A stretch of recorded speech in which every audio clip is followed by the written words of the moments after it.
There's a lot to unpack about season 2, episode 3 of The Last of Us.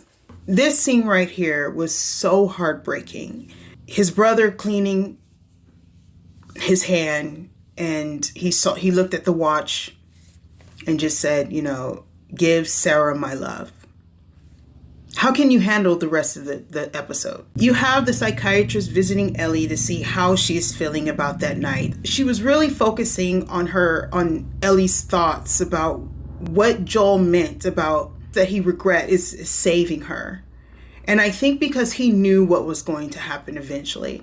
I believe Ellie knew more than she was saying, but she just didn't want to say it. And plus she wanted to get out of the hospital. And she goes home and there's no Joel. It's silent. There's nothing there. This is the same jacket she finds in the closet.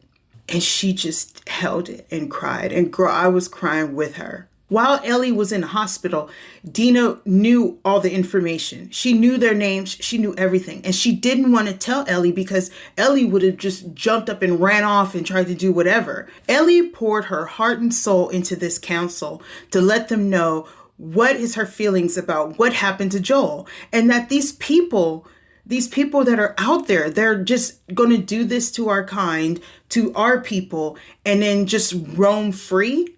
He was tortured, he was abused, and he was killed. He just stood up and said, look, he made a lot of sense.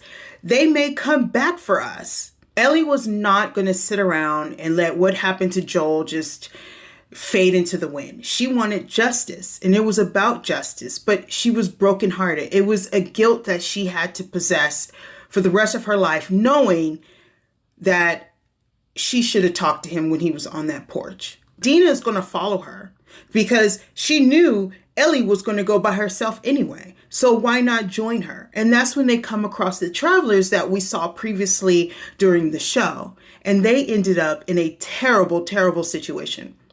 I mean, it was such a hard thing to watch. It felt like a hello and a goodbye. Bella Ramsey is acting her ass off, and yet people are comparing her. Oh, she doesn't look like this or that. She can act. She can perform. She is doing her job and doing it well. And I am so sick and tired of people bullying her or putting her down because she doesn't look a certain way. Who cares? She is doing the performance justice. She is giving Ellie justice. Bella Ramsey is my girl.